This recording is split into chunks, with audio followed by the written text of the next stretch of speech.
In Africa, a lion cub is born. We see every animal imaginable, from all corners of the kingdom, coming to greet the newborn child of the king, Mufasa. We see Mufasa's trusted steed, Zazu, greet Mufasa. Rafiki grabs Simba from Sarabi and holds him high on the top of Pride Rock for all the other animals to see.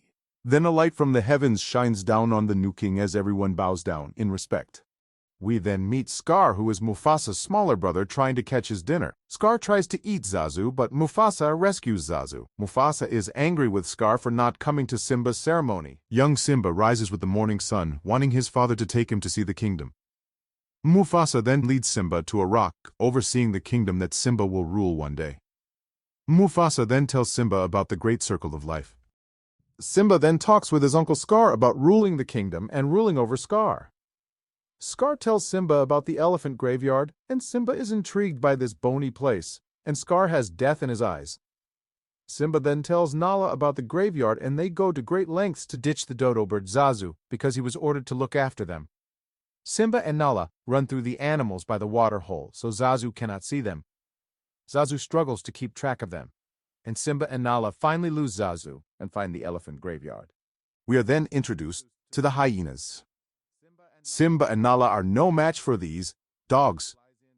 Zazu flies in to save the little king, and Simba and Nala flee for their lives. They find themselves trapped in a circle of hyenas who are ready to have them for dinner. But then Mufasa comes to their rescue. Mufasa tells Simba about their ancestors and the stars who will come to his rescue when his life seems grim. Scar then tempts the hyenas with the possibility of an everlasting meal rather than killing him. The hyenas take Scar up on his offer and help him kill Mufasa using Simba as bait. Scar takes Simba to the gorge and leaves him there to strengthen his roar. Once Simba gets his mighty roar, we see a herd of wildebeest stampeding toward him. Simba is trapped under a tree, and Scar tells Mufasa that Simba is in the gorge. We then see Simba on a tree branch and he can't move. Mufasa runs to save Simba and gets him to safety. But then Mufasa is drawn back to the herd of wildebeest. Mufasa tries to climb out of the gorge, but Scar hits his brother and knocks him off the cliff. Simba runs to his father, but finds him unconscious. Scar then comes to Simba and asks him what he has done. Simba feels guilty for his father's death, and Scar tells Simba to run away and never return. Simba runs away with the hyenas fast approaching him. Simba falls off the cliff, but the hyenas don't pursue him. Simba then is seen running into the desert far away from where he grew up. Scar then takes over as king and brings in the hyenas to share the Pridelands with the lions. We are then introduced to Timon and Pumbaa, who save Simba from the vultures. Pumbaa convinces Timon to keep Simba. Pumbaa and Timon tell Simba to put his past behind him. When the world turns your back on you, you turn your back on the world. Hakuna matata means no worries for the rest of your days. Pumbaa, Timon, and the rest of the creatures in the forest show Simba what he can eat. That isn't them. Slimy, yet satisfying. We then see Simba growing up right before our eyes. The Pride Land is now a wasteland. Everything is dead and most of the creatures have left, leaving the hyenas and the lion with nothing. The lions and the hyenas are living together, and Nala wants someone to go get help. But no one does. Nala decides to go find help herself. She sneaks out of the Pride Rock and leaves the Pridelands.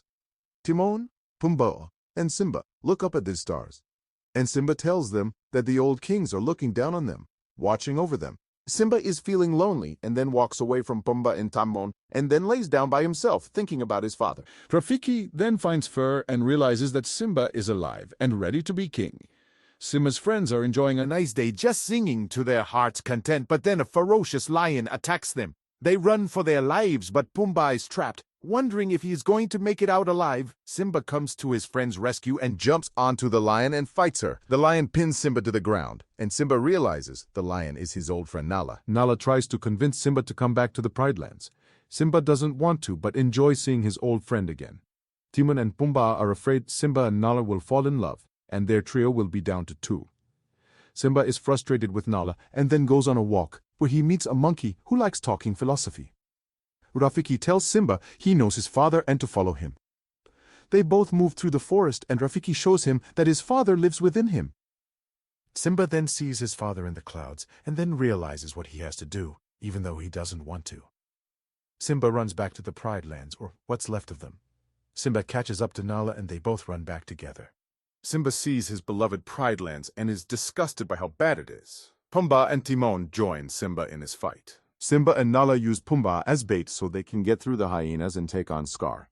Simba then rounds up the lioness and confronts Scar. Scar then tells the lioness that Simba killed Mufasa. Scar pushes Simba to the edge of a cliff where there is a fire burning from a lightning strike. Simba finds out that Scar actually killed Mufasa and Simba attacks Scar. Scar then tells the hyenas to kill all of the lions. We then see Pumbaa take on the hyenas when they call him Chubby. Rafiki comes to the fight in the nick of time, saving Zazu. Simba then attacks Scar. Scar plays dirty and throws ashes at Simba, catching him off guard. Simba overpowers Scar with ease, and Scar falls to his dismay, with the hyenas ready to finish him off. The rains come and start to wash away the past, as Simba shows affection to the other lioness, and then he heads to the edge of Pride Rock and takes his place as king. As in the great circle of life, we end the movie with the future ruler of the Pridelands. Thanks for watching, and remember to subscribe and ring that bell to be notified of our newest videos.